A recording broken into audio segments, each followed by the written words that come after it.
মানুষকে যত্ন নিলে মানুষের মধ্যে আল্লাহ কি পটেনশিয়াল রেখেছে। আমি জাপানের দুইটা উদাহরণ দেই। জাপানের এই এই এভাবে এভাবে হবে, হয় বসো নয় পেছনে, কথা নাই, কথা তো বলাই যাবে না, হারাম কথা বলা আজকে, একেবারে চুপ। আজকের জন্য হারাম করে দিছে আমি, কিছু সময়ের জন্য একেবারে নিষিদ্ধ। জাপানের দুইটা উদাহরণ দেই, খেয়াল করে একটু শুনেন, বুঝবেন। আল্লাহ, 2022 সালে জাপানের সাথে জার্মানির খেলা, ফিফা ওয়ার্ল্ড কাপ 2022। এক পক্ষে জাপান, আরেক পক্ষে কোন দেশ? কথা শোনে নাই। এক পক্ষে কোন দেশ, আরেক পক্ষে সবাই, এক পক্ষে আরেক পক্ষে। ওই খেলায় জিতেছিল জাপান, জিতেছিল 22 সালের এই ফিফা ওয়ার্ল্ড কাপে জাপান ফুটবল খেলায় জিতে as a part of their celebration তারা খেলার পরে পুরো স্টেডিয়ামটারে ক্লিন করে, the fan base of Japan. লক্ষ লক্ষ মানুষ খেলা দেখতে যায়, তো এত ডাস্টবিনও তো নাই, তো যারা ডাস্টবিনে জায়গা পায় নাই তারা এই যে চকলেটের প্যাকেট, পানির বোতল, চিপসের প্যাকেট তারা এদিকে সেদিকে রেখে দিয়েছে। জাপানের ভক্তরা, জাপানের ফলোয়াররা as a part of their celebration তারা খেলার পরে পুরো স্টেডিয়ামের সব ময়লা আবর্জনা ক্লিন করে তারপরে বিদায় নিয়েছে। তাদেরকে কি ক্লিন করার দায়িত্ব দেয়া হয়েছিল?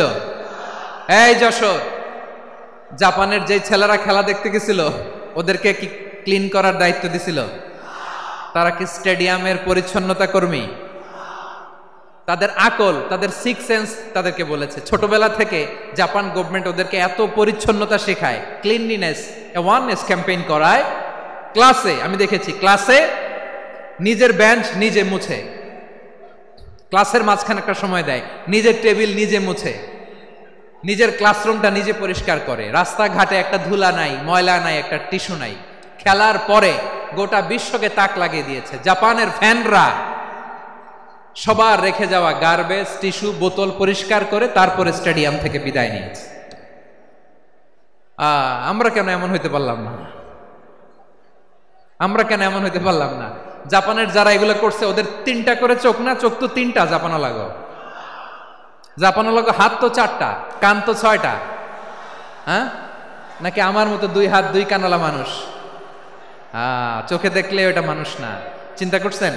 তার মানে জাপানিজদেরকে যে গ্রুমিং করে শিখানোর মাধ্যমে পরিচ্ছন্ন বানানো গেছে, ওরা যেমনি মানুষ আমরাও মানুষ। আমাদের সন্তানদেরকে শেখালে তারাও পারবে, পারবে কিনা?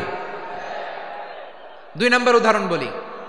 চট্টগ্রাম ফেনীতে যারা গিয়েছেন, মেঘনা গোমতী ব্রিজ প্রকল্প নাম শুনছেন?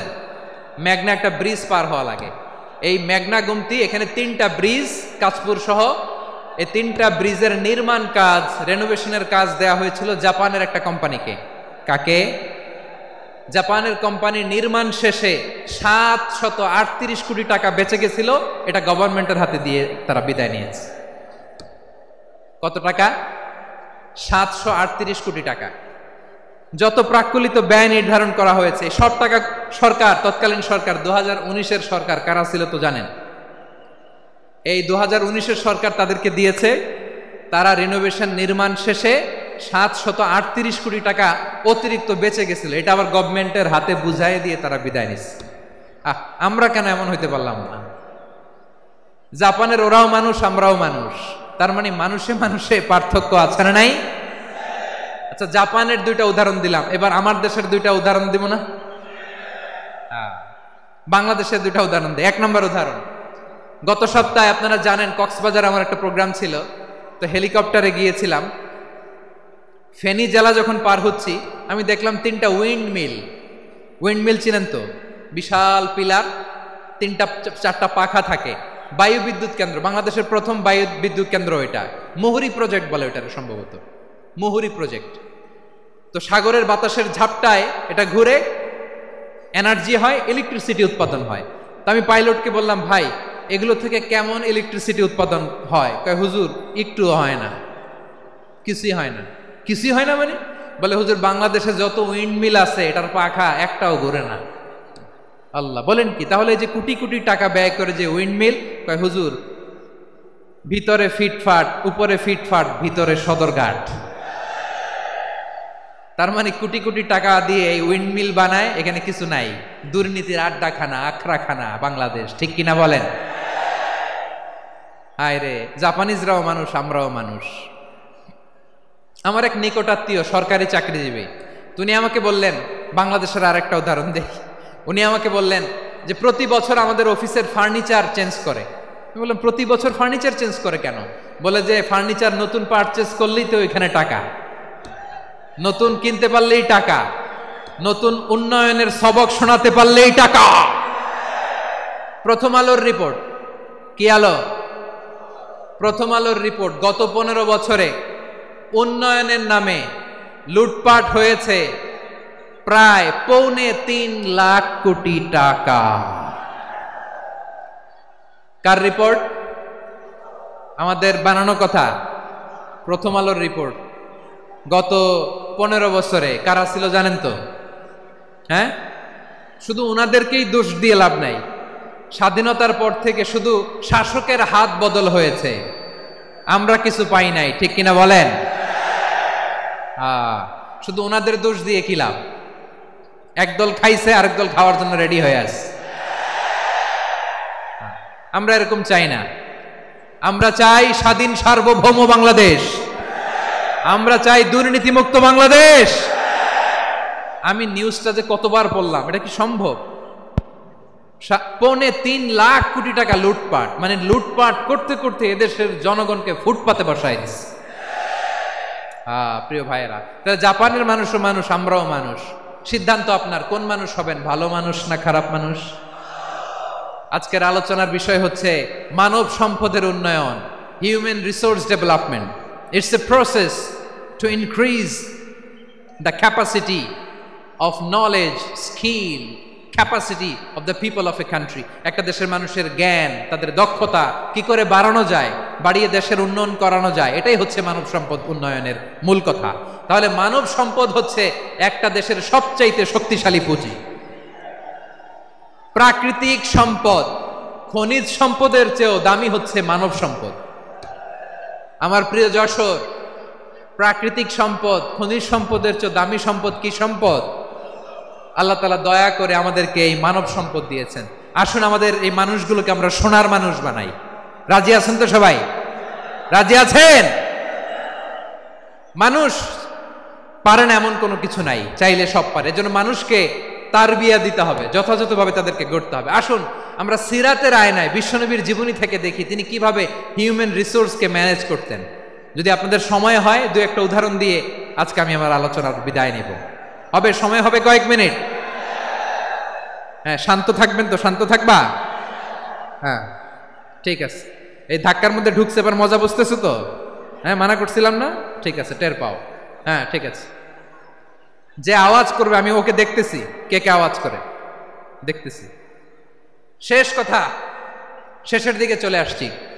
বিষ্ণু ইসলাম কিভাবে হিউম্যান রিসোর্সকে ম্যানেজ করতেন, মজার কথা আছে কয়েকটা, বলে বিদায় নিব। বিশ্বনবী কিভাবে এই মানব সম্পদকে ম্যানেজ করতেন। বিশ্বনবী, he was a very good talent hunter, চৌকস ট্যালেন্ট হান্টার ছিল। কার মধ্যে কি ট্যালেন্ট আছে দেখলেই বুঝে ফেলতেন। সুবহানাল্লাহ পড়বেন না? কি নবী আমরা পেয়েছি! He was a very good talent hunter. আমার নবী, তিনি চৌকস ট্যালেন্ট হান্টার ছিলেন।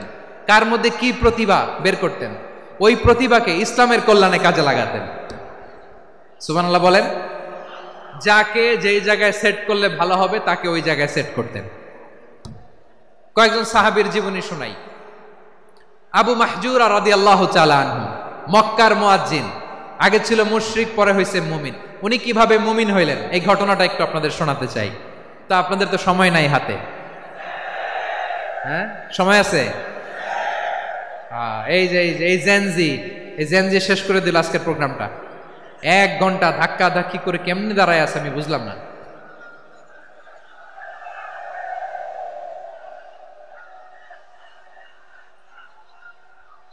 না না, তাকবির না, চুপ করতে হবে। What I need, you stop. Just shut up. চুপ। হ্যাঁ, ঠিক আছে, এইভাবে। আবু মাহজুরা রাদিয়াল্লাহু তাআলা আনহু কিভাবে মুসলিম হলেন, আওয়াজ করে শুনেন। হুনাইনের যুদ্ধ 8ম হিজরি, বিষ্ণু ইসলাম হুনাইনের যুদ্ধ শেষে ফিরতেছেন, পথিমধ্যে বেলাল রাদিয়াল্লাহু তাআলা আনহু, এই যে আবার কথা, আই রে আল্লাহ রে, এখানে ধাক্কা ধাক্কি কেন? চলে যাও, পেছনে যাও, যাও পেছনে যাও। কি আজীব তামাশা, যেখানে যায় এখানে ধাক্কা ধাক্কি, মারামারি, গায়ের উপরে কাঁধের উপরে শাউটিং। অনেক গুরুত্বপূর্ণ কথা পয়েন্ট করে নিয়ে আসে যে বলবো, এই শাউট করার কারণে প্রোগ্রামটাই নষ্ট করে দেয়। আসছে আমার ভালোবাসা দেখাইতে, প্রোগ্রামটাই শেষ করে দিয়ে চলে যায়। স্টপ, আবার কথা বল, স্টপ। হুনাইনের যুদ্ধে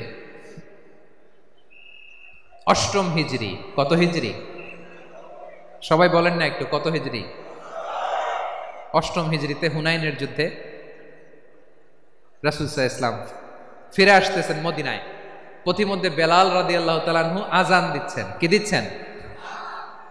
তো পাশে ছিল মুশরিকদের একটা পল্লী, কিছু মুশরিক তরুণ, কিছু অমুসলিম কিশোর, তারা আজানকে ব্যঙ্গ করতেছে, আমাদের বাংলায় মুখ ভেঙ্গানো বলে আর কি। বেলাল রাদিয়াল্লাহু তাআলা আনহু আজান দিচ্ছেন, ওই বাচ্চাগুলো মুশরিক, তো ওরা আজানকে ব্যঙ্গ করতেছে, বিকৃতি করে ওরাও আজান দিচ্ছে। উদ্দেশ্য হচ্ছে আজানকে নিয়ে ঠাট্টা করা। উদ্দেশ্য কি? ঠাট্টা করা। ব্যাপারটা মনে কষ্ট পাওয়ার মতো ব্যাপার না? কিন্তু বিশ্বনবী ওইখানে দেখেন কি খুঁজলেন।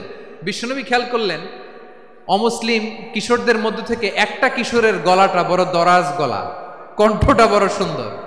খেয়াল করে দেখলেন যে কিছু কিশোর বেলালের আজানকে ব্যঙ্গ করে, বিকৃতি করে, কিন্তু একজনের কণ্ঠ দেখতে পাচ্ছেন না এত দূরে, কিন্তু কণ্ঠটা বড় সুন্দর, দরাজ গলা। বিশ্বনবী সাহাবীদেরকে বললেন, ধরো এগুলারে, ধরো। সবগুলারে ধরে বিশ্বনবীর সামনে আনা হলো। ওরা হাঁটু গেড়ে বসলো। বিশ্বনবী বললেন, তোমাদের মধ্যে কে যেন ব্যঙ্গ করে আজান দিচ্ছিল, তার গলাটা বড় উঁচু, গলার বেসটা বড় মজবুত, মেলোডিয়াস, সুমধুর কণ্ঠ। কে? আবু মাহজুরা বলে, আমার বন্ধুরা সবাই আমার দিকে আঙ্গুল দেখায়, আমি পড়ে গেছি বিপদে।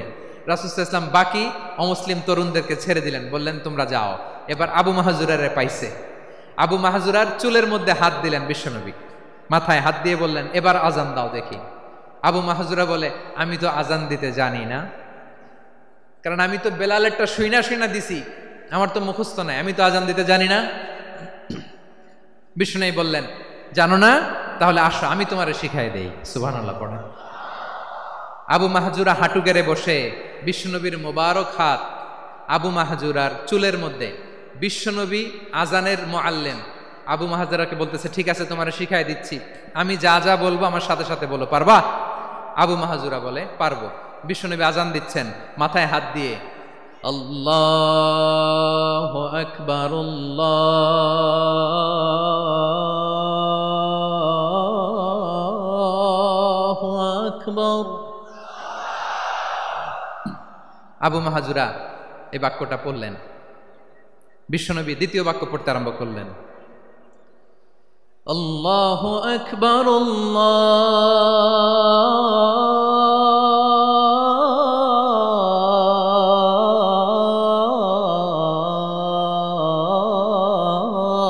আল্লাহু আকবার। আবু মাহজুরা এই বাক্যটাও বললেন। বিশ্বনবী আবু মাহজুরার মাথার মধ্যে হাত দিয়ে তৃতীয় বাক্য পড়লেন,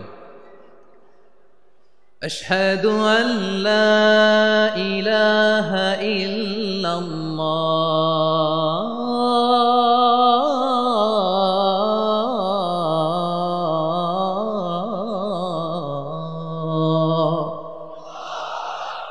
আবু মাহজুরা তৃতীয় বাক্য পড়লেন। বিশ্বনবী একটা বাক্য পরে আবু মাহজুরা পরে, বিশ্বনবী পরে আবু মাহজুরা পরে। আবু মাহজুরা কিন্তু অমুসলিম, মুশরিক। আবু মাহজুরা বলে, এক একটা বাক্য পড়ি আমার কলিজাটা গলে ঠান্ডা হয়ে যায়। এতদিন মোহাম্মদকে গালি দিতাম, এখন মোহাম্মদ আমার মাথায় যখন হাত রাখছে আমার সারা শরীর ঠান্ডা হয়ে গেছে। বিশ্বনবী আজান শিখাচ্ছেন, একটা একটা বাক্য পড়ে আবু মাহজুরাও পড়ে, বিশ্বনবী পড়ে, আবু মাহজুরাও পড়ে। পুরো বাক্যগুলো যখন শেষ, আজান শেষ, আবু মাহজুরাও যখন পুরো আজান পড়লেন, আবু মাহজুরা বললেন, এতদিন মোহাম্মদের চেহারা দেখলে আমার ঘৃণা লাগতো, আজ থেকে মোহাম্মদের চেহারার চেয়ে প্রিয় চেহারা আমার কাছে নাই।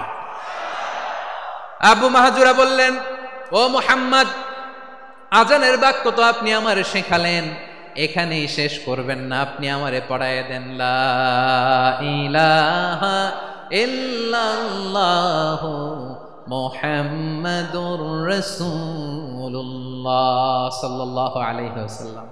বিশ্বনবীর সাথে দাঁড়িয়ে উনি শাহাদা পড়ে মুসলমান হয়ে গেলেন। এবার আবু মাহজুরা বলে, ইয়া রাসূলুল্লাহ, ইয়া হাবিবাল্লাহ, আমি মুমিন হয়েছি, মুসলমান হয়েছি, আপনার কাছ থেকে আজান শিখার সৌভাগ্য আমি লাভ করেছি গো নবী। আমার কণ্ঠের বড় তারিফ করেছেন, আপনি আমার আজানকে আপনি পছন্দ করেছেন। একটা জিনিস আপনার কাছে চাই, আপনি আমাকে মক্কার মসজিদুল হারামের মুয়াজ্জিন হিসেবে অ্যাপয়েন্ট করে দে। বিষ্ণু ঈসা ইসলাম বললেন, যাও আবু মাহজুরা, আমি তোমাকে পৃথিবীর শ্রেষ্ঠতম মসজিদ মক্কার মসজিদুল হারামের মুয়াজ্জিন হিসেবে অ্যাপয়েন্ট করে দিলাম। দেখছেন কিভাবে ট্যালেন্ট হান্টিং করতে হয়, কিভাবে হিউম্যান রিসোর্স মানব সম্পদকে ব্যবহার করতে হয়। আসছিল আজানকে ভেঙ্গাইতে, আসছিল কেন? আজানকে ব্যঙ্গ করার জন্য, বিকৃত করার জন্য। আজানকে বিকৃত করতে যে ইসলামের সবচেয়ে শ্রেষ্ঠ মসজিদের মুয়াজ্জিন হয়ে গেল। পড়েন সুবহানাল্লাহ। হযরত আবু মাহজুরা রাদিয়াল্লাহু তাআলা আনহু ওনার এই সুললিত কণ্ঠ ব্যবহার করে মসজিদুল হারামে এত সুন্দর করে আল্লাহু আকবার বলে আজান দিতেন, মানুষগুলোর, মুসল্লিগুলোর, মক্কাবাসীর হৃদয়কে তিনি বিগলিত করে দিতেন। মানুষের হৃদয়কে ঠান্ডা হয়ে যেত। শুধু এখানেই শেষ না আমার যশোরের ভাইয়েরা, বিশ্বনবী যখন সাইয়েদনা আবু মাহজুরা রাদিয়াল্লাহু তাআলা আনহুকে আজান শিখাচ্ছিলেন, বলেন তো বিশ্বনবীর হাতটা কোথায় ছিল? আবু মাহজুরার মাথার সামনে, এই চুলের উপরে ছিল।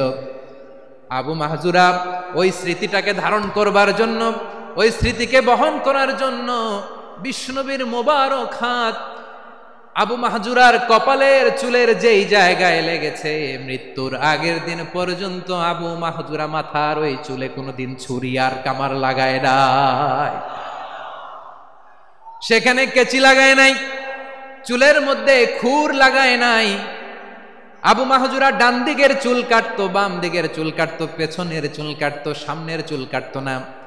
আবু মাহজুরা রাদিয়াল্লাহু তাআলা আনহুর সামনের চুলগুলো বড় হতে হতে যখন এত বড় হয়ে যায়, তিনি চুলগুলো পেঁচিয়ে মাথার মধ্যে রাখতেন, তারপরে তিনি পাগড়ি পরতেন। সবাই জিজ্ঞেস করতো, আবু মাহজুরা, এটা আবার কেমন স্টাইল? দেখতে তোমারে কি বিদঘুটে লাগে? কেমন অড লাগে? কেমন খারাপ দেখা যায়? মক্কায় এমন কোনো মানুষ তো দেখি নাই, ডানে চুল কাটে, বায়ে চুল কাটে, পেছনে চুল কাটে, সামনে কাটে না। ওরে আবু মাহজুরা, কেমন দেখা যায় তোমারে? তুমি সামনের চুল কাটো না কেন? আবু মাহজুরা বলে, আমি হাঁটু গেড়ে পেয়ারা নবীর সামনে বসেছিলাম, আমার এই মাথার চুলের মধ্যে মুবারক হাত লাগিয়ে বিশ্বনবী নিজে আমাকে আজানের প্রতিটা বাক্য শিক্ষা দিয়েছেন। বিশ্বনবীর মোবারক হাত, পবিত্র হাত আমার মাথার চুলের যেই জায়গায় লেগেছে, আমি চাই ওই চুলগুলা নিয়ে আমি আমার কবরের ভিতরে যাব। সাইয়েদনা আবু মাহজুরা রাদিয়াল্লাহু তাআলা আনহু ইন্তেকালের আগের পর্যন্ত মাথার সামনের চুলগুলা কাটে নাই। মাথার সামনের চুল তিনি কাটেন নাই। সুবহানাল্লাহ বিহামদি। কেমন ভালোবাসতেন বিশ্বনবী সাহাবীদেরকে, সাহাবারা কেমন ভালোবাসতেন বিশ্বনবীকে। সামনের চুলগুলো বড় হতে হতে এত বড় ছিল, পেঁচিয়ে রেখে পাগড়ি পরতেন, কাটতেন না। নবীর হাত লেগেছিল। সুবহানাল্লাহ পড়েন। তাহলে হোয়াট ইজ দ্য লেসন?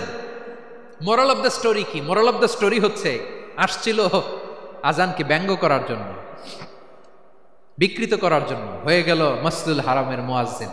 দেখেন বিশ্বনবী একটা খারাপ সিচুয়েশনের মধ্যে থেকে কি ভালো জিনিস বের করে আনলেন। আমি যে শুরুতে বলেছি কিভাবে তিনি হিউম্যান রিসোর্সকে ডেভেলপ করেছেন, ম্যানেজ করেছেন। তিনি যে চৌকস ট্যালেন্ট হান্টার ছিল, দেখেন সবার মধ্যে থেকে এর বাছাই করে মুয়াজ্জিন বানাই দিয়েছেন। সুবহানাল্লাহ পড়েন। তার মানে এই না সবাইরে ধরে ধরে উনি মুয়াজ্জিন বানাইছেন। যার যেই ট্যালেন্ট আছে তাকে ওই কাজে অ্যাসাইন করেছেন। যার যেই প্রতিভা আছে তার প্রতিভাকে ইসলামের কাজে লাগিয়েছেন। সুবহানাল্লাহ পড়েন। যায়েদ বিন সাবিত রাদিয়াল্লাহু তাআলা আনহু নাম শুনেছেন? যশোর কথা বেরোয় না। যদি জিগায় সালমান খানের নাম শুনছেন, সবাই হাত তুলবে, জি হুজুর শুনছি, মানে সব দেখা শেষ। সালমান খান, আমির খান, অমুক খান, সব খান মুখস্থ, কিন্তু জায়েদ বিন সাবিতের নাম মুখস্থ নাই মুসলমানদের। যে সাহাবী মাথার সামনের চুল কাটে নাই, মসজিদুল হারামের মুয়াজ্জিন বানাইছেন বিশ্বনবী, সাহাবীর নাম কি? খায়া ফেলাইস, স্লোগানের সাথে খায়া ফেলাইস। আবু মাহজুরা, কি নাম? আবু মাহজুরা আল জুমাহি রাদিয়াল্লাহু তাআলা আনহু। এই নামটা আজকে নিয়ে যাইতে হবে যশোর। আবু মাহজুরা রাদিয়াল্লাহু তাআলা আনহু। 2 নম্বরে বলছিলাম যায়েদ বিন সাবিত রাদিয়াল্লাহু তাআলা আনহু। বিশ্বনবী দেখলেন মদিনার এই আনসারী সাহাবী হাইলি ট্যালেন্টেড, ইন্টেলেকচুয়াল, মেরিটোরিয়াস, জ্ঞানের প্রতি তার আকর্ষণ, মারাত্মক আকর্ষণ। বিশ্বনবী তাকে দায়িত্ব দিলেন, কোরআন যা নাজিল হয় তুমি লিখো, কাতিবুল ওয়াহি বানায় দিলেন। সুবহানাল্লাহ। যায়েদ বিন সাবিতরে আবার আজান শিখান নাই, কারণ তার মধ্যে বিশ্বনবী প্রতিভা দেখেছেন, একাডেমিক প্রতিভা। বিশ্বনবীর একাডেমিক প্রজেক্টগুলো তিনি হ্যান্ডেল করতেন। যায়েদ বিন সাবিত ছিল বিশ্বনবীর ব্যক্তিগত সচিব। কি ছিল? ব্যক্তিগত সচিব, বোঝেন নাই? বিশ্বনবীর ব্যক্তিগত সচিব এবং দোভাষী। ইহুদিরা কিছু লিখে দিলে এটার অর্থ বিশ্বনবীরে বুঝায় দিতেন, আবার ইহুদিদের কাছে কিছু লিখতে হলে তিনি লিখে দিতেন। বিশ্বনবী একদিন বললেন, ইন্নী ওয়াল্লাহি মা আমানু ইয়াহুদা আলা কিতাব। ইহুদিরা যে চিঠি পাঠায় অর্থ তো বুঝি না, আরেক ইহুদি আইনে অর্থ করা লাগে। আবার ইহুদিদের কাছে কিছু লিখে পাঠাইতে চাইলে আমরা তো লিখতে পারি না, ইহুদিরে দিয়ে লেখা লাগে। ওরা যে পয়রা শোনায় লিখে দেয়, আমি ওদের বিশ্বাস করি না। আমার নিজের একজন লোক দরকার। বিশ্বনবী এই যায়েদ বিন সাবিতকে চুজ করলেন ল্যাঙ্গুয়েজের জন্য। উনি বললেন, যায়েদ, তোমার সফট স্কিলকে ডেভেলপ করতে হবে, তুমি হিব্রু ল্যাঙ্গুয়েজ শিখে ফেলো। যায়েদ বিন সাবিত বলল, বিশ্বনবীর মোটিভেশন আর ইন্সপিরেশন পেয়ে আমি 15 দিনে ইহুদিদের এই হিব্রু ল্যাঙ্গুয়েজ শিখে ফেললাম। শুধু শিখে ফেললাম না, হাত্তা হাদিকতু, even I became master in the language. এই ভাষা আমি পারদর্শী হয়ে গেলাম। এরপরে ইহুদিরা চিঠি লিখে পাঠালে আর কোনো ইহুদি ডাকা লাগতো না, আমি নবীর এটার অর্থ শুনে পরে বুঝায় দিতাম। আবার ইহুদিদের কাছে চিঠি লেখা লাগলে আমি যায়েদ বিন সাবিত চিঠি লিখে দিতাম। সুবহানাল্লাহ। দেখেন, এত সাহাবীর মধ্য থেকে বিশ্বনবীর একাডেমিক প্রজেক্ট, ব্যক্তিগত সচিব, দোভাষী হিসেবে তিনি যায়েদ বিন সাবিতের মতো তরুণকে নির্বাচিত করেছেন। কেমন ট্যালেন্ট হান্টার ছিল আমার নবী! সুবহানাল্লাহ পড়বেন না? বিশ্বনবীর ইন্তেকালের পরে সাইয়েদনা আবু বকর রাদিয়াল্লাহু তাআলা আনহু যখন খলিফা হয়ে আসলেন, কোরআনকে সংকলনের দায়িত্ব দেয়া লাগবে, কোন সাহাবীকে দিবেন? সব সাহাবারা মিলে পরামর্শ করলেন। সাইয়েদনা আবু বকর, ওমর সবাই মিলে এই বিশাল কোরআন সংকলনের গুরু দায়িত্ব বিশ্বনবীর ব্যক্তিগত সচিব, বিশ্বনবীর দোভাষী, বিশ্বনবীর সিলেক্ট করাই লোক যায়েদ ইবনে সাবিত রাদিয়াল্লাহু তাআলা আনহুকে দিয়েছে। কোরআনের কপি তো আজকে এখানে রাখে নাই। এই যে আজকের যে কোরআন পড়েন, এটা আগে এরকম ছিল না। কোরআন নাজিল হলে সাহাবারা চামড়ার, ওটের চামড়ায় লিখে ফেলতো, ওটের চ্যাপ্টা হাড্ডির মধ্যে লিখে ফেলতো, গাছের গুড়ির মধ্যে লিখে ফেলতো, বিভিন্ন জনের কাছে ছড়ানো ছিটানো ছিল। আবু বকর রাদিয়াল্লাহু তাআলা আনহু একসাথে করলেন, পরবর্তীতে উসমান রাদিয়াল্লাহু তাআলা আনহু একসাথে করলেন। 114 সূরার এখন এই মুসহাফ, এই কম্পাইলেশন, এই কপি আমরা পেয়েছি, যার হিউজ কন্ট্রিবিউশন ছিল। এই পুরো কোরআন কম্পাইলেশনের প্রজেক্ট ম্যানেজার ছিল যায়েদ বিন সাবিত রাদিয়াল্লাহু তাআলা। কোরআন কম্পাইলেশনের প্রজেক্ট ম্যানেজার। দেখেন, উনারে মাথায় হাত দিয়ে আজান শিখায় নাই। সুবহানাল্লাহ কইবেন না? তাহলে প্রথম সাহাবী আবু মাহজুরাকে মুয়াজ্জিন বানাইলেন, যায়েদ বিন সাবিতকে ব্যক্তিগত সচিব আর দোভাষী বানালেন, মুসআব ইবনে উমাইর রাদিয়াল্লাহু তাআলা আনহুকে ইসলামের প্রথম অ্যাম্বাসেডর বানালেন। তাহলে তৃতীয় নাম্বার একজন সাহাবীর নাম বলছি, মুসআব ইবনে উমাইর। মুসআব কি নাম? নামটা কেমন লাগে? এই কয়েকজনের ভাল লাগে, বাকিদের ভাল লাগে না? ভাল লাগে? এই এই আর কয়েকটা মিনিট দেওয়া যাবে না আমাকে আল্লাহর রাস্তে? হ্যাঁ, ঠিক আছে। আমি তোমাদেরকে ভালোবাসা দেখাবো, দোয়া করব যদি চুপ থাকো, একেবারে চুপ, কষ্ট সহ্য করো, বাকল পাবা যেহেতু কষ্ট বেশি, কিন্তু চুপ। 3 নম্বর সাহাবীর নাম মুসআব। এই ধাক্কাধাক্কি কেন? ধাক্কাধাক্কি কেন রে ভাই?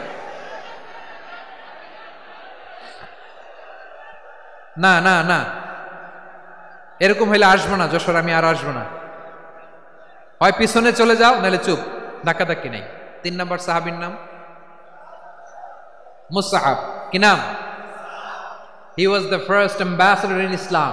ইসলামের প্রথম ডিপ্লোম্যাট, প্রথম কূটনৈতিক, ইসলামের প্রথম কূটনৈতিক, ইসলামের প্রথম ডিপ্লোম্যাট, প্রথম অ্যাম্বাসেডর মুসআব ইবনে উমাইর। মক্কার তরুণ যুবক, উনি পারফিউম লাগাইলে মানুষ দেখলেই বুঝতো এটা মুসআব লাগাইছে। এমন ড্যাশিং ফেসের ছিল, এমন স্মার্ট ড্যাশিং ফেস, এমন পার্সোনালিটির মানুষ ছিল মুসআব রাদিয়াল্লাহু তাআলা আনহু। কারণ যিনি ইসলামের স্পোকম্যান হবেন, মুখপাত্র হবেন, তার স্মার্ট হওয়ার দরকার আছে না নাই? আকাবার প্রথম শপথ যখন হলো, তাদের সাথে বিষ্ণু ঈসা ইসলাম মদিনাতে একজন মুখপাত্র পাঠালেন, ডিপ্লোম্যাটকে পাঠালেন, অ্যাম্বাসেডর অফ ইসলাম। তিনি হচ্ছেন মুসআব ইবনে উমাইর। পড়েন সুবহানাল্লাহ। বিশ্বনবী দেখলেন সে অনেক স্মার্ট, তার ডেডিকেশন আছে, সিনসিয়ারিটি আছে, এবং মদিনায় যে আউস খাজরাজ গোত্রের নেতাদের সাথে ডিল করতে হবে, ইহুদিদের সাথে ডিল করতে হবে, ওখানে একজন পাক্কা জানু খেলোয়াড়ের দরকার আছে না নাই? মুসআব ইবনে উমাইর রাদিয়াল্লাহু তাআলা আনহু, ওনাকে বিষ্ণু ঈসা ইসলাম চুজ করলেন। এবং বিষ্ণু ঈসা ইসলামের এই চুজিংটা, এই সিলেকশনটা এত সুন্দর ছিল, তিনি মদিনাতে যে বিশ্বনবী আসার আগেই মদিনার জমিনকে তিনি উর্বর করে ফেলছেন। প্রতিটা ঘরে ঘরে কালিমার দাওয়াত তিনি পৌঁছায় দিচ্ছেন। জুমার বিধান নাজিল হয়েছে, কিন্তু মক্কায় পরিবেশ নাই জুমা পালনের। বিষ্ণু ঈসা ইসলাম একজনকে দিয়ে খবর পাঠালেন, যাও মদিনায় মুসাবকে যে বলো, মুসাব তো আমার শিক্ষক, আমার স্পোকম্যান, মদিনাতে যেন তারা জুমা কায়েম করে। বিশ্বনবীর আগেই মুসাব মদিনার মুসলিমদেরকে নিয়ে মদিনায় প্রথম জুমা কায়েম করে ফেলছে। কোন সুবহানাল্লাহ। ডিপ্লোম্যাটদের কেমন হইতে হয়, অ্যাম্বাসেডারের কেমন হইতে হয়, মুসআব রাদিয়াল্লাহু তাআলা আনহুর কাছ থেকে শিখে নাও। মুসআব নামটা কেমন লাগে? যশোর যাদের সন্তান হবে, ছেলে সন্তান, আমার রাস্তায় পাইলে সবাই জিজ্ঞেস করে, হুজুর একটা নাম দেন, আমার ছেলে হবে। যশোরবাসীর জন্য আমি একটা নাম দিয়ে দিলাম, নাম রাখতে হবে মুসআব। কি নাম? নামটা যাদের ভাল লাগে, ছেলে সন্তান অনাগত আসবে, মনে চাইলে নাম রেখে দিবেন মুসআব রাদিয়াল্লাহু তাআলা আনহুর নামে মুসআব। তাহলে মুসআব রাদিয়াল্লাহু তাআলা আনহুকে বিশ্বনবী ল্যাঙ্গুয়েজ শিখান নাই, সফট স্কিল শিখান নাই। যায়েদ রাদিয়াল্লাহু, তিনি হিব্রু ল্যাঙ্গুয়েজ শিখেছেন, সুরিয়ানি শিখেছেন, কিন্তু মুসআবকে তিনি বানিয়েছেন the spokesman of Islam, the first diplomat, the ambassador of Islam. সুবহানাল্লাহ পড়বেন না? আব্দুল্লাহ ইবনে আব্বাস রাদিয়াল্লাহু তাআলা আনহু, বিশ্বনবীর কাজিন, চাচাতো ভাই। আবার মাইমুনা রাদিয়াল্লাহু তাআলা আনহু, মাইমুনা নবীর স্ত্রী, তিনি ছিলেন আব্দুল্লাহর আপন খালা। তো নবীর বউ যদি ওনার খালা হয়, নবী তার কি? বুঝে নাই, নবী তার কি? খালু। তাহলে সম্পর্ক অনেক গভীর, কাজিন আবার খালু। ছোট্ট মানুষ, তাই রাতে মাঝে মাঝে ঘরে থাকতো। বিশ্বনবী দেখলেন আব্দুল্লাহ যেহেতু আমার ঘরে ঢুকতে পারে, আব্দুল্লাহরে এই উম্মতের বড় শিক্ষাবিদ বানাইতে হবে। কথা বোঝে নাই? আব্দুল্লাহকে কি বানাইতে হবে? শিক্ষাবিদ, এডুকেটর অফ দিস উম্মাহ, এই উম্মার শিক্ষাবিদ বানাইতে হবে। তাই আব্দুল্লাহ ইবনে আব্বাসকে বিশ্বনবী হাতে কলমে শিক্ষা দিয়েছেন। আহারে, আর এরপরে যে কি ভাষা আসবে তোমাদের জন্য আমার মুখ থেকে আমি নিজেও জানি না। 1 ঘন্টা যাবত ধাক্কা ধাক্কি মারামারি। তো আসতে বলছে কে তোমাকে? পেছনে চলে যাও, জায়গা না পেলে। পুরো প্রোগ্রামটাই নষ্ট করে দেবে।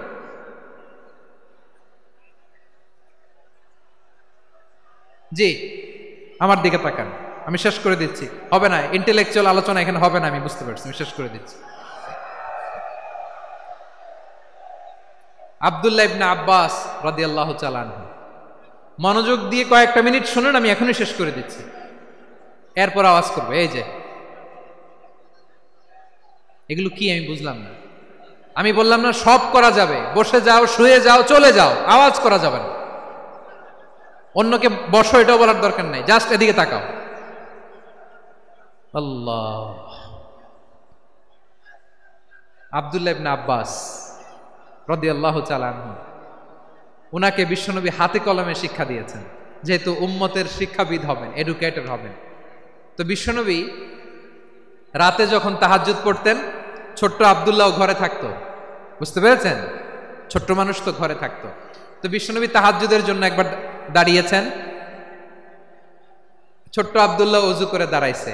আচ্ছা বলেন তো, ইমাম আর মুসল্লি মোট যদি দুইজন হয়, একজন ইমাম একজন মুসল্লি, তো মুসল্লি ইমামের কোন দিকে দাঁড়াবে?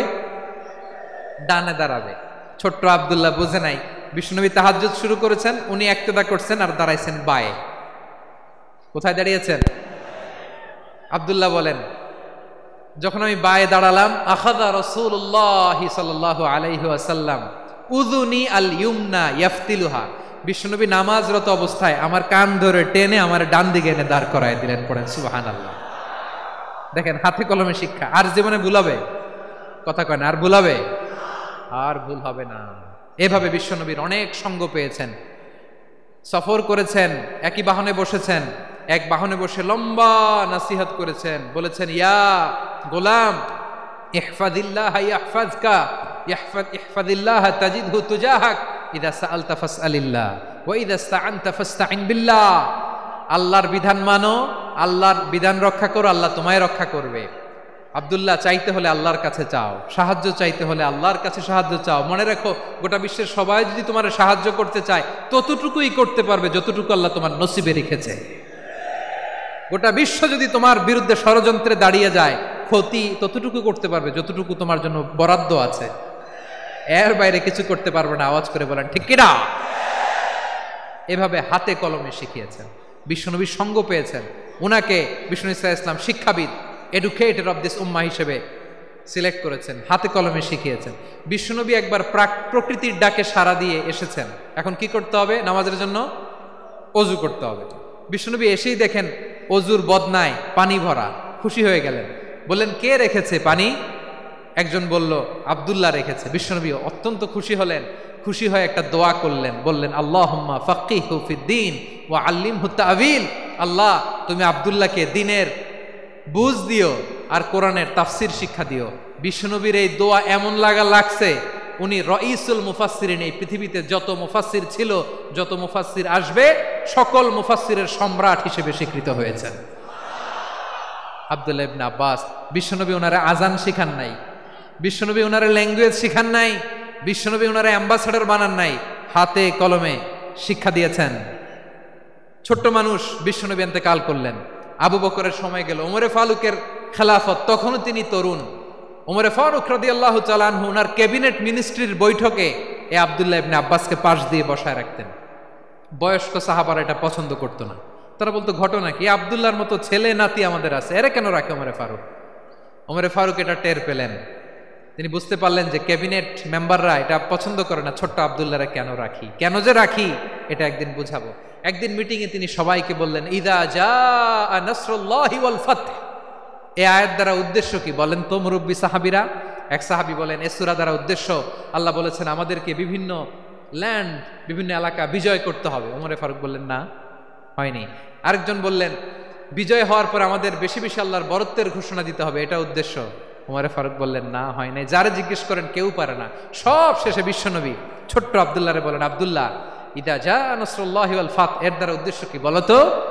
ছোট্ট আব্দুল্লাহ বলেন, হুয়া আজালু রাসূলিল্লাহ, এই আয়াত দ্বারা বিশ্বনবীর বিদায়কে উদ্দেশ্য নেওয়া হয়েছে। ওমরে ফারুক বললেন, হাযা হুয়া, এটাই তো সঠিক উত্তর, এটাই সঠিক তাফসীর এই আয়াতের। কারণ ইদা জাআ নাসরুল্লাহি ওয়াল ফাতহ, যখন আল্লাহর সাহায্য আর বিজয় আসবে, ওয়া রাআইতান নাসা ইয়াদখুলুনা ফি দীনিল্লাহি আফওয়াজা, আপনি দেখবেন দলে দলে, ঢলে ঢলে, বানের পানির মতো মানুষ ইসলামের দিকে ঢুকতেছে, ইসলামের বিজয় হয়েছে। তো ইসলামের বিজয়ের মিশন নিয়ে নবী আসছে, বিজয়ী যখন হয়ে গেছে, এখন তো নবীর বিদায় হবে। জোরে বলেন ঠিক কিনা? কোন সাহাবী এই সূক্ষ্ম কথাটা ধরতে পারে নাই, ওই আব্দুল্লাহ ছাড়া।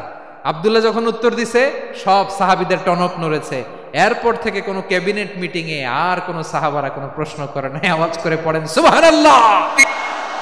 বিশ্বনবী আব্দুল্লাহ ইবনে আব্বাসকে দ্য এডুকেটর অফ দ্য উম্মাহ, উম্মার শিক্ষাবিদ হিসেবে গ্রহণ করেছেন। আওয়াজ করে পড়তে হবে আল্লাহু আকবার। সাহাবীদের নামগুলো মনে থাকবে?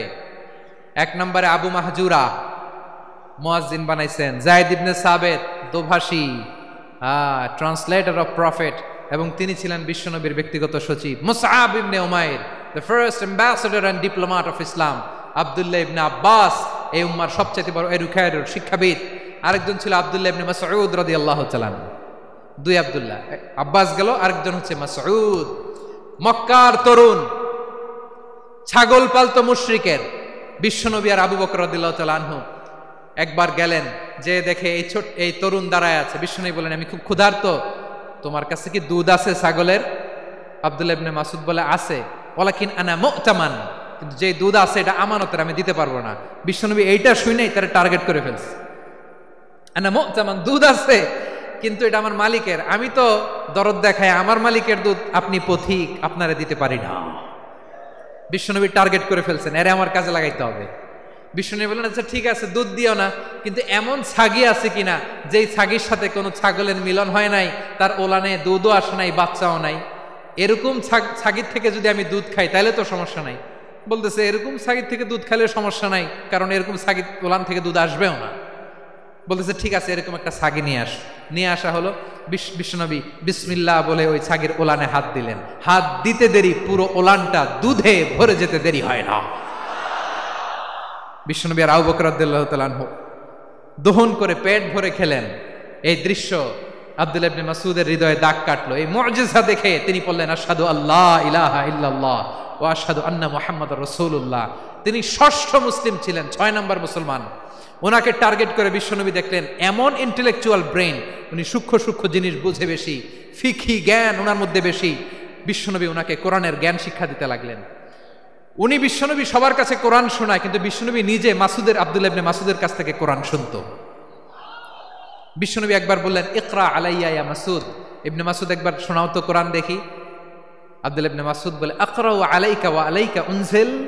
নবী, আপনার উপর কোরআন নাজিল হয় আর আমি আপনার সামনে কোরআন পড়ব। বিশ্বনবী বললেন, ইন্নী উহিব্বু আন আসমাআহু মিন গায়রি। আমি নিজে পড়তে যেমনি ভালোবাসি, অন্যে পড়ুক আমি শুনবো, এটাও আমি ভালোবাসি। সূরা নিসা তিনি তেলাওয়াত করে শুনিয়েছেন। এমন সূক্ষ্ম সূক্ষ্ম বিষয় বিশ্বনবী উনাকে ধরিয়ে দিয়েছেন।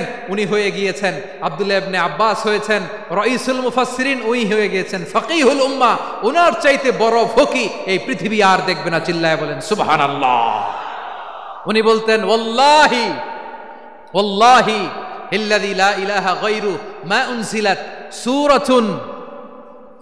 উনজিলাত সূরাতুন ইল্লা ওয়া আনা আ'লামু আইনা উনজিলাত ওয়া ফীমা উনজিলাত। বিশ্বনবী এমন ভাবে কোরআনের দার্স আমাকে দিয়েছেন, কোরআনে যত সূরা নাজিল হয়েছে, যেখানে নাজিল হোক না কেন আমি জানি এটা কোথায় নাজিল হয়েছে এবং কোন প্রেক্ষাপটে নাজিল হয়েছে।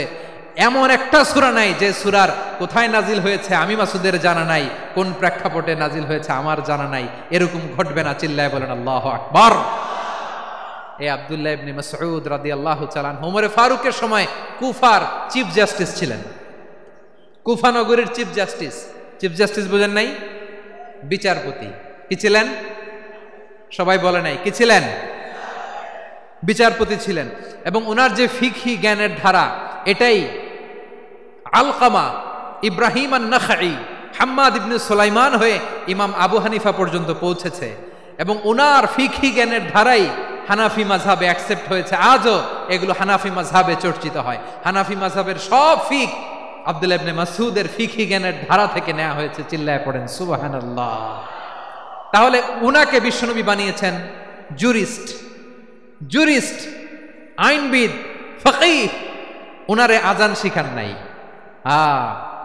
হিউম্যান রিসোর্স ডেভেলপমেন্ট কিভাবে করবেন, মানব সম্পদের উন্নয়ন কিভাবে করতে হয়, কিভাবে যার যেখানে প্রতিভা কাজে লাগাতে হয় উনি দেখিয়েছেন। সুবহানাল্লাহ পড়বেন না? খালিদ বিন ওয়ালিদ নাম শুনছেন? কে কে শোনেন নাই হাত তোলেন। কি ছিলেন? বীর যোদ্ধা ছিলেন খালিদ বিন ওয়ালিদ। কিন্তু তিনি ইসলাম ধর্ম গ্রহণ করেছেন অনেক দেরিতে, 8ম হিজরিতে। তার মানে 8ম হিজরির আগে উনি মুশরিকদের পক্ষে লড়াই করেছেন। ওনার হাতে কত মুসলিম সাহাবী যে নিহত হয়েছে হিসাব নাই।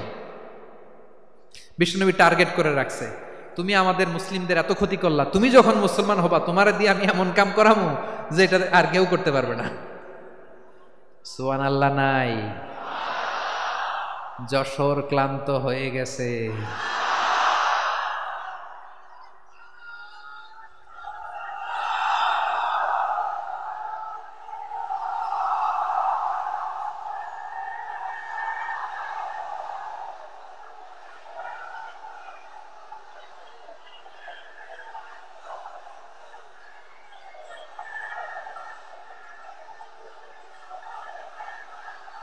মাশাআল্লাহ, বসুন বসুন বসুন।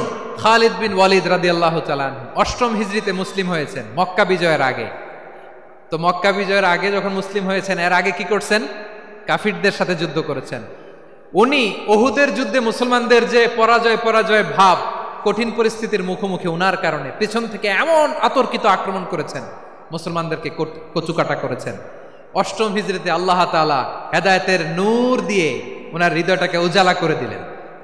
লা ইলাহা, এটা এমন বাণী যার হৃদয়ে একবার টাচ খাবে, এইটা থেকে সে আর পালিয়ে বেড়াতে পারে। ঝিনুকের ভেতর লুকিয়ে থাকে যেমন মতি, ঝিনুকের ভেতর লুকিয়ে থাকে যেমন মতি, কলমা শাহাদাতে আছে আল্লাহর জ্যোতি, কলমা শাহাদাতে আছে আল্লাহর জ্যোতি। ঠিক কিনা বলেন? মক্কা বিজয়ের আগে মুসলিম হলেন, হওয়ার পরেই বিশ্বনবীর টার্গেট ফুলফিল হলো। ওই যে টার্গেট করে রেখেছেন আর দোয়া করেছেন, খালিদ বিন ওয়ালিদ যদি মুসলিম হয় তাকে আমি মিলিটারি চিফ বানাবো। ওনাকে আজান শিখান নাই, ওনারে কান ধইরা নামাজের এই মাথা থেকে ওই মাথা আনান নাই, ফিকহি কোরআনের সূক্ষ্ম তাফসীর ওনারে শিখান নাই, অ্যাম্বাসেডর বানান নাই। বিষ্ণু ইসলাম উনাকে সামরিক অভিযানে প্রেরণ করেছেন। সামরিক অভিযানে তিনি প্রেরণ করেছেন। উনার জীবদ্দশায় উনার নেতৃত্বে যতগুলো যুদ্ধ হয়েছে, একটা যুদ্ধেও তিনি পরাজয় বরণ করেন নাই। ওমরে ফারুকের সময়কালে তিনি চিফ অফ মুসলিম মিলিটারি, মানে মুসলিম সেনাপতি হয়েছেন। যশোর, আওয়াজ করো, ঠিক কিনা বলো? সেনাপতি, মুসলিম সেনাপতি। তাহলে কিভাবে হিউম্যান রিসোর্স ব্যবহার করতে হয় গোটা বিশ্ব আমার নবীর কাছ থেকে শিখে নাও। খালিদ বিন ওয়ালিদ, ওনাকে বিশ্বনবী একটা উপাধি দিয়েছেন। উপাধিটা হচ্ছে সাইফুল্লাহিল মাসলুল, আল্লাহর নাঙ্গা তরবারি, আল্লাহর খোলা তরবারি, দ্য ওপেন সোর্ড অফ আল্লাহ। খালিদ বিন ওয়ালিদ মুসলিম সেনাপতি। হাসান বিন সাবেত নাম শুনছেন? দেখি উনি কি ছিল বলেন। রাসূলের সভা কবি, কালচারাল হিজিমনিকে ডিফিট করার জন্য। উনি ভালো অস্ত্র চালানো জানতেন না, ওই কাজে উনি যেতেন না। ওনার ছিল কাব্য প্রতিভা। কাব্য প্রতিভা, কাফিররা কবিতা দিয়ে নবীকে গালি দিত। বিশ্বনবী বলতেন, ইয়া হাসান আজিব আন রাসূলিল্লাহ, তুমি নবীর হয়ে কাফেরদের এই কথাগুলোর জবাব দাও। বিশ্বনবীর একটা মিম্বার ছিল। বিশ্বনবীর মিম্বারের পাশাপাশি মসজিদে নববীতে এই হাসান বিন সাবেতের জন্য বিশ্বনবী একটা স্পেশাল মিম্বার বানিয়ে দিয়েছেন। এখান থেকে তুমি জবাব দাও। এবং বিশ্বনবী বলেছেন, আল্লাহুম্মা আইয়িদহু বিরূহিল কুদুস। আল্লাহ, হাসান আমার পক্ষে জবাব দেয়, তুমি জিব্রাইল মারফত তাকে সাহায্য পাঠাইয়া দিও। রাসূল সাল্লাল্লাহু আলাইহি ওয়াসাল্লামের সভা কবি, the poet of the prophet, নবীর কবি। উনি কবিতা দিয়ে, এমন উচ্চাঙ্গের ভাষায় কবিতা দিয়ে তিনি জবাব দিতেন, কাফিরদের গা শিহরে যেত, তাদের হৃদয়ে আগুন ধরে যেত। তাহলে এরকম কবিরও দরকার আছে না নাই? এখন যাকে আল্লাহ দিছে কাব্য প্রতিভা, এরা যদি আপনি যুদ্ধের ময়দানে পাঠান হবে? যারে দিছে সুরেলা গলা, এরা যদি অ্যাম্বাসেডর বানান হবে না। হাসান বিন সাবেত ছিলেন বিষ্ণু ইসলামের কবি। হুযায়ফা ইবনুল ইয়ামান বিশ্বনবীর গোয়েন্দা বিভাগের প্রধান। কিসের প্রধান? হুযায়ফা ইবনুল ইয়ামান। ওনার ছিল ডিটেকটিভ মাইন্ড, ডিটেকটিভ মাইন্ড, গোয়েন্দা বিভাগের প্রধান। এবং উনি হচ্ছেন সাহিবু সিররি রাসূলিল্লাহ, রাসূল সাল্লাল্লাহু আলাইহি ওয়াসাল্লামের গোপন তথ্যের ধারক বাহক। নবীর যেই কথা কেউ জানে না, সব হুযায়ফার পেটের ভিতরে ছিল। সুবহানাল্লাহ পড়েন। মদিনার যত ইহুদিদের একটা লিস্ট ছিল, এই লিস্ট শুধু দুইজন জানতো, বিশ্বনবী আর হুযায়ফা। সুবহানাল্লাহ পড়বেন না? তাহলে ওনাকে কোন দায়িত্ব দিছে? কোন বিভাগ? যশোর, আওয়াজ করো, কোন বিভাগ? গোয়েন্দা বিভাগের হেড ছিল। খন্দকের যুদ্ধে প্রচন্ড আজকের মতো শৈত্য প্রবাহ, মাটি খনন করতে করতে সাহাবীদের পেটে ক্ষুধা নাই, দাঁড়াইতে পারে না নামাজের জন্য, এত ক্লান্ত, ক্ষুধা, ক্লান্ত, শ্রান্ত। বিশ্বনবী বললেন, কে আছো? এই কঠিন শীত, এই ভয় আর ক্ষুধার মধ্যেও খন্দকের পরীক্ষার টপকে শত্রুর শিবিরে যে আমাকে তথ্য দিবা, কে আছো? কারো গায়ে শক্তিই নাই যে দাঁড়াবে, কেউ দাঁড়ায় না। বিশ্বনবী তখন নিজে হুযায়ফাকে ডাক দিলেন, হুযায়ফা, যে আমাকে আজকে শত্রু শিবিরের তথ্য এনে দিবে, সে জান্নাতে আমার মোরাফাকা, আমার সঙ্গী হবে। হুযায়ফা রাদিয়াল্লাহু ইবনুল ইয়ামান জীবনের ঝুঁকি নিয়ে এই ক্ষুধা, শৈত্য প্রবাহ, কোল্ড ওয়েভসকে উপেক্ষা করে পরীক্ষা টপকে শত্রু শিবিরে যে সবার কথাগুলো চুপে চুপে শুনে বিশ্বনবীর দরবারে এসে গোয়েন্দাদের মতো তথ্য সরবরাহ করেছে। বিশ্বনবীর গোয়েন্দা বিভাগের প্রধান হুযায়ফা ইবনুল ইয়ামান ইন্টেলিজেন্স বিভাগ চালাতেন। মুনাফিকদের নাম ওনার কাছে ছিল। মুআয ইবনে জাবাল মদিনা রাষ্ট্রের সবচেয়ে সিনিয়র আমলা ছিলেন। আমলাতন্ত্র চিনেন তো? প্রশাসনিক কাজ যারা চালায়, অ্যাডমিনিস্ট্রেশন বোঝেন না?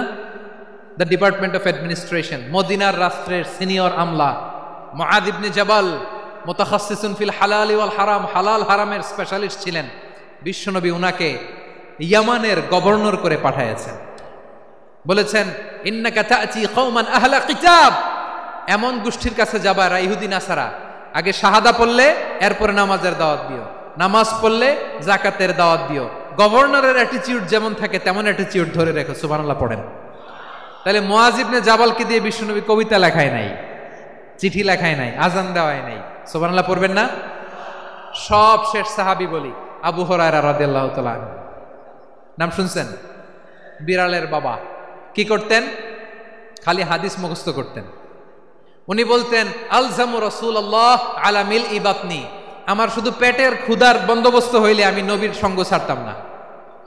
আমার আনসার সাহাবারা ক্ষেত খামারের কাজ করত, আমার মুহাজির সাহাবারা ব্যবসা করত, আর আমি নবীর সাথে সাথে থাকতাম। শুধু সকাল বিকাল দুই বেলা যদি আমার খাবারের বন্দোবস্ত হয়, আমি আর নবীর লক ছাড়ি না। সুবহানাল্লাহ কইবেন না? 5374টা হাদিস তিনি বর্ণনা করেছেন। সবচেয়ে বেশি হাদিস বর্ণনাকারী সাহাবী। হাদিস প্রিজার্ভেশনের কাজে বিশ্বনবী ওনাকে কাজে লাগিয়েছেন।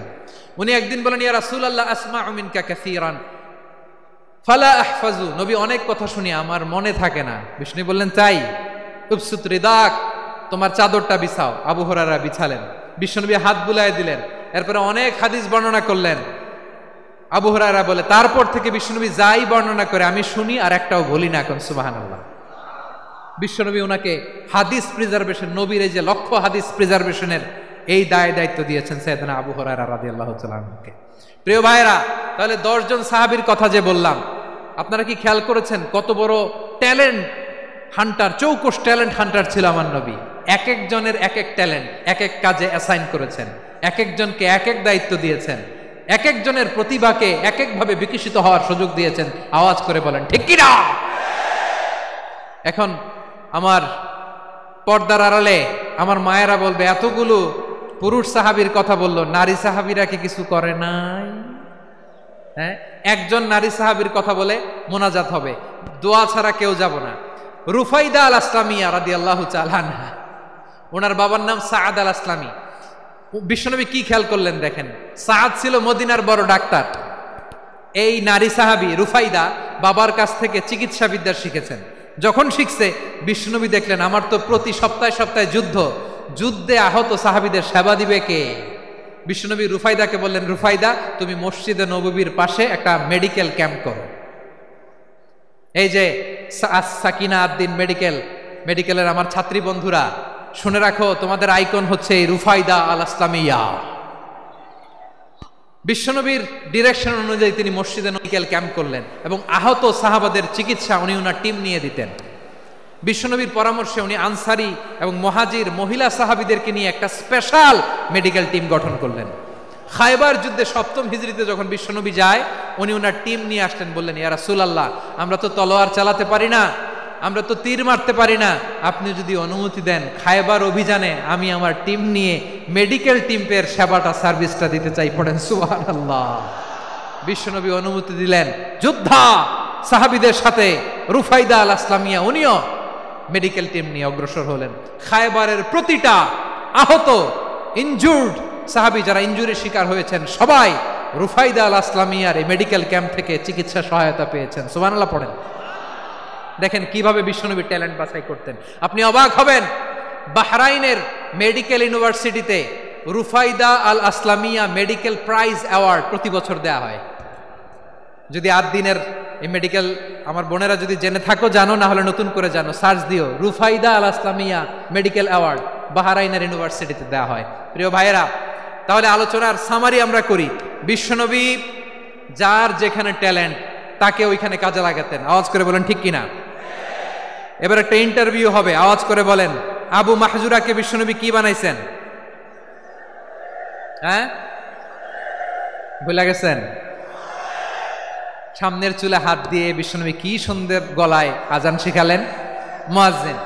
যায়েদ বিন সাবিতকে একাডেমিক প্রজেক্টের দায়িত্ব দিয়েছেন, তিনি ছিলেন বিশ্বনবীর দোভাষী ব্যক্তিগত সচিব। Musab ibn Umair, the first ambassador of Islam. Abdullah ibn Abbas, উম্মার বড় শিক্ষাবিদ, মুফাসসির। আব্দুল্লাহ ইবনে মাসউদ, আব্দুল্লাহ ইবনে মাসউদ ছিলেন জুরিস্ট। কি ছিলেন? জুরিস্ট ছিলেন, এই উম্মার সবচেয়ে বড় জুরিস্ট। খালিদ বিন ওয়ালিদ, সেনাপ্রধান। হাসান বিন সাবিত, হাসান বিন সাবিত ছিলেন বিশ্বনবীর সভাকবি। কি ছিলেন? বিশ্বনবীর সভাকবি ছিলেন। এরপরে হুযায়ফা ইবনুল ইয়ামান কি ছিলেন? গোয়েন্দা বিভাগের প্রধান। মুআয ইবনে জাবাল কি ছিলেন? সিনিয়র আমলা, ইয়ামানের গভর্নর। আবু হুরায়রা রাদিয়াল্লাহু তাআলা আনহু হাদিস প্রিজার্ভেশনের কাজ করেছেন। আর আমাদের রুফাইদা আল ইসলামিয়া রাদিয়াল্লাহু তাআলা আনহা কি ছিলেন? নার্স ছিলেন, নার্স হয়ে মেডিকেল সেবা দিয়েছেন। প্রিয় ভাইয়েরা, পুরো আলোচনার যদি সামারি করি তাহলে বিশ্বনবী যেভাবে হিউম্যান রিসোর্সকে ম্যানেজ করেছেন, যার যেখানে প্রতিভা কাজে লাগিয়েছেন, আমরাও যদি করি আমাদের বাংলাদেশের চিত্র আমরা পাল্টে যেতে পারবো। আমরা শুরুতে শুনেছি মানুষের আছে অসীম সম্ভাবনা, প্রতিটা মানুষ অনন্য, যত্ন নিলে, যথাযথ পরিচর্যা করলে মানুষ বিশ্ব জয় করতে পারে। ঠিক কিনা? আমাদের হাফেজে কোরআনের সামনে দাঁড়াতে পারে এমন কোন হাফেজে কোরআন আল্লাহর জমিনে জন্ম হয় নাই। গোটা বিশ্ব কাঁপিয়ে তারা সেরা, আমাদের ক্রিকেটাররা সেরা, আমাদের তৈরি পোশাক শিল্প সেরা। এরকম অনেক অনেক সেরা জিনিস আছে, আমরা এগুলোরে নার্চারিং করতে পারি নাই, পরিচর্যা করতে পারি নাই, সঠিক তারবিয়াতের অভাব। তাহলে মানুষের অসীম সম্ভাবনাকে কাজে লাগাতে হবে। ঠিক কিনা বলেন? ইউনুস গভর্নমেন্টকে আমি বলবো, অল্প সময়ের জন্য আপনারা এসেছেন, সংস্কারও করতে হবে, আবার নির্বাচনও করতে হবে। সব সংস্কার হতে করতে পারবেন না, যতটুকু পারবেন এর মধ্যে আমাদের যে হিউজ ম্যান পাওয়ার, আমাদের যে মানব সম্পদ, হিউম্যান রিসোর্স, এটাকে ডেভেলপ করে আপনাদের যেতে হবে। যেটা পারবেন না সেটাকে পরবর্তী নির্বাচিত গভর্নমেন্টের কাছে রেখে যেতে হবে, যে তারা যেন করে, তাদের কাছে আপনারা এটা রেখে যাবেন। তাহলে মানুষ চাইলে বিশ্ব জয় করতে পারে। আর মানুষকে হারাতে পারে কেউ? জোরে বলো যশোর, মানুষকে হারাতে পারে কেউ? আল্লাহ আমাদেরকে জনসংখ্যা দিয়েছেন। প্রিয় ভাইয়েরা, এই জনসংখ্যা অনেক বড় সম্পদ, এটা আমাদের জন্য অভিশাপ নয়, আশীর্বাদ। আমাদের জনসংখ্যাকে যদি আমরা জনশক্তিতে রূপান্তর করতে পারি, আজকে বাংলাদেশ যে অবস্থানে দাঁড়িয়ে আছে, বাংলাদেশ তার 20 গুণ উন্নতির শিখরে চলে যাবে। চিল্লায় বলো ঠিক কিনা? আমাদের শ্রমিক ভাইয়েরা বাইরে কাজ করে, আমাদের শ্রমজীবী ভাইয়েরা, প্রবাসীরা, তাদের ব্যাপারে গুরুত্ব দিতে হবে। আমাদের শ্রমের দাম সবচেয়ে কম, সবচেয়ে কম। তারা এম্বাসিতে গুরুত্ব পায় না, এয়ারপোর্টে গুরুত্ব পায় না। এই সরকার অবশ্য তাদেরকে অনেক গুরুত্ব দিচ্ছে। আমাদের অদক্ষ শ্রমিককে যখন আমরা দুবাই পাঠাই, অল্প বেতন পায়, কিন্তু ইন্ডিয়ানরা দক্ষ শ্রমিক পাঠাইলে তার 3 গুণ বেতন পায়। আমরা আমাদের শ্রমিকদেরকে অদক্ষ ভাবে আর পাঠাতে চাই না, দক্ষ শ্রমিক পাঠিয়ে আমরা রেমিটেন্সের বন্যা বইয়ে দেব।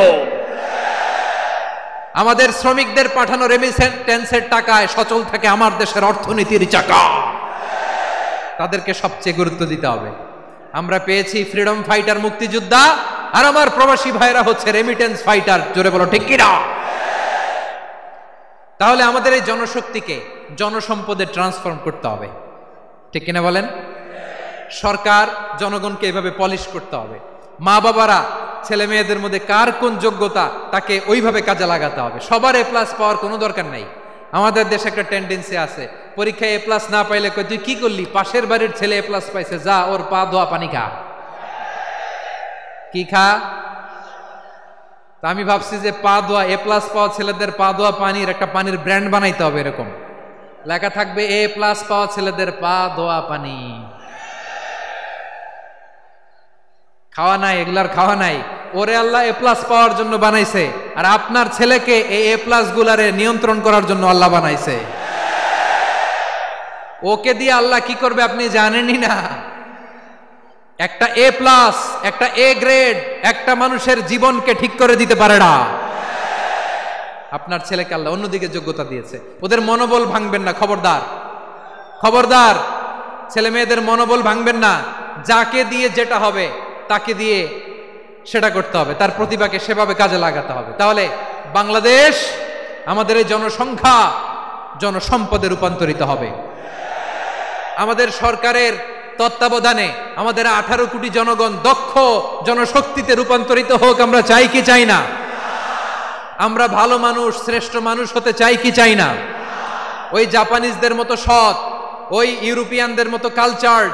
আমাদেরকে আল্লাহ তাআলা কোরআন সুন্নাহ অনেক কিছু দিয়েছেন, যেহেতু বর্তমানে আমরা দেখছি তারা সৎ, তাদের মধ্যে ভ্যালু আছে, সেগুলো আমাদের মধ্যে আনার দরকার আছে না নাই? আর ইসলাম দিয়ে আমাদের জীবনকে সাজাতে হবে, ইসলাম দিয়ে আমার পরিবারকে সাজাতে হবে। ইসলাম থেকে, কোরআন থেকে প্রেসক্রিপশন না নিলে জীবন সুন্দর হবে না। কোরআন থেকে প্রেসক্রিপশন না নিলে সমাজ সুন্দর হবে না।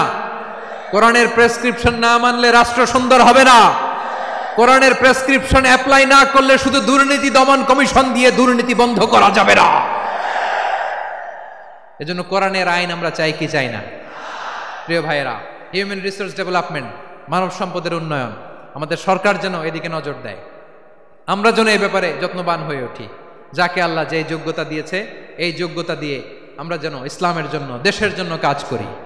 আমরা যেন আমাদের স্কিল ডেভেলপ করি, আমাদের পটেনশিয়ালকে ডেভেলপ করি।